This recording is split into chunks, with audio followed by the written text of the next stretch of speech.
Hello there, sword friends. Today we're going to talk about a Darksword Armory 15th century hand-and-a-half sword. To begin this review, the thing I'd like to draw your attention to is the Darksword Armory website, wherein you can find some specifications that are about as accurate as my Tinder profile.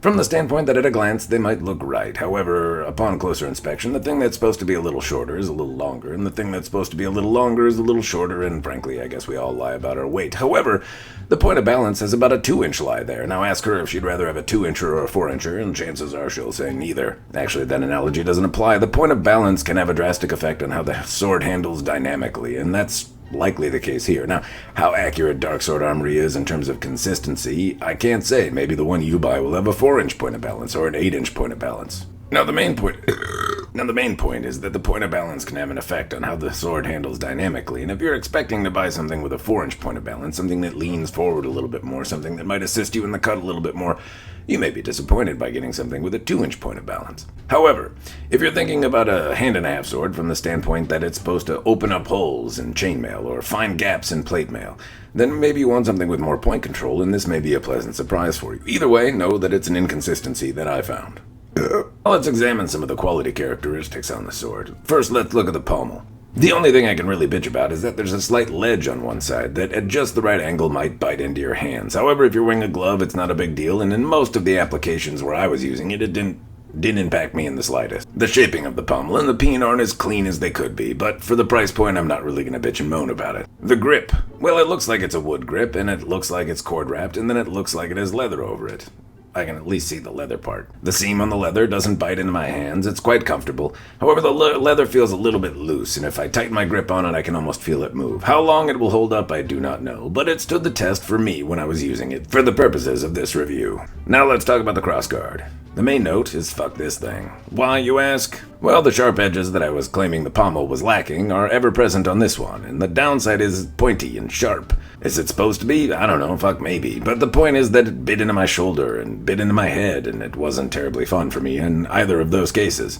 Should I be more careful? Is that my fault? Yeah, but still. Maybe that's not a point for you because you're better at using swords than me. However, it's worth noting that it's a little bitey. The next bit to note about the crossguard is there's a large gap between the blade and the crossguard. Is that bad? Well, at this price point, probably not all that bad. It'd be nice to have it not there, however, it is. The good news is it's filled up with some sort of epoxy or resin, so it keeps water from going in there and bad things from happening. Now let's talk about the scabbard, or as I call it, the shipping container. And why? Well, because it doesn't do things that scabbards do. Like hold a sword, if you turn it upside down, it just falls out. And 2, it rattles all over the place. Why is that bad? Well, it could break out, it could damage the edge, it could lose sharpness. In either case, it's noisy and shitty. Now maybe you know of a way to fix these types of things, but I don't, which makes me have to examine this blade as though it were a standalone sword without a scabbard. And that's really unfortunate, because the fact that this sword comes with a scabbard that looks as nice as this does is a major part of its value proposition to me as a customer. They made a sheath for a 4-incher, but it's only a 2-incher. Ah, point of balance joke. Nope, doesn't apply, but somehow there's a dick reference in there, so moving on. Now, onto the blade, the pointy stabby part. I've heard this thing referred to as an oakshit Type 16A, mostly because it doesn't fit any particular historic reference point as it relates to the oakshot system. Now in fairness, it doesn't have to. Darksword Armory has a variety of different artistic interpretations of different swords throughout time and various fantasy realms. The sword looks pretty, it has a higher mirror polish than most. It's got a lot of wibbly-wobblies in the flats of the blade, which irritate me. The sharpness is mediocre, and did not serve me very well for my intended purposes of sword-related things. The other thing I'll note is that there's not really much distal taper in the blade. It maintains a pretty consistent thickness throughout. It's also very flexible. Now on one hand, that's good. On the other hand, it's not good, because a sword like this is really, like I said, kind of made to poke holes in ring mail or something like that, or chainmail. To expand or ring out, it has to be a little bit more rigid. That brings me to the dynamic properties, and what do I think of them? Well, as I think of a hand-and-a-half sword, I think of it as something that's primarily designed to be used with one hand, but can also be used effectively with 2. And this handle makes me think really this sword is not a hand-and-a-half sword, and something more along a long sword, or something made to be used with 2 hands. From the standpoint of usage, as I moved it around with one hand, the point felt very controllable. I could move it, however, moving it around in any kind of cutting motions became quickly exhausting. It's a 3-pound blade that's not particularly heavy, but it's also not particularly light. In terms of the thrust, I didn't really thrust it into anything that's hard to thrust into. I didn't have extra chainmail around or plate mail. and it poked into Tatami just fine. However, cutting Tatami was a shit show.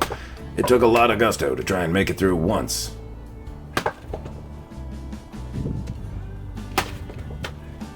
Just for comparison's sake, here's a Japanese sword that I had and tested on the same day. You could see one is a little bit more effective than the other.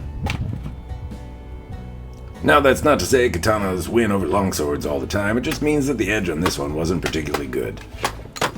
Though the intended purpose of this sword seems very thrust-centric, and in the thrust it was fine. My main concern is that it seemed very wobbly, and the other thing I note is that I absorbed a lot of impact in my hand.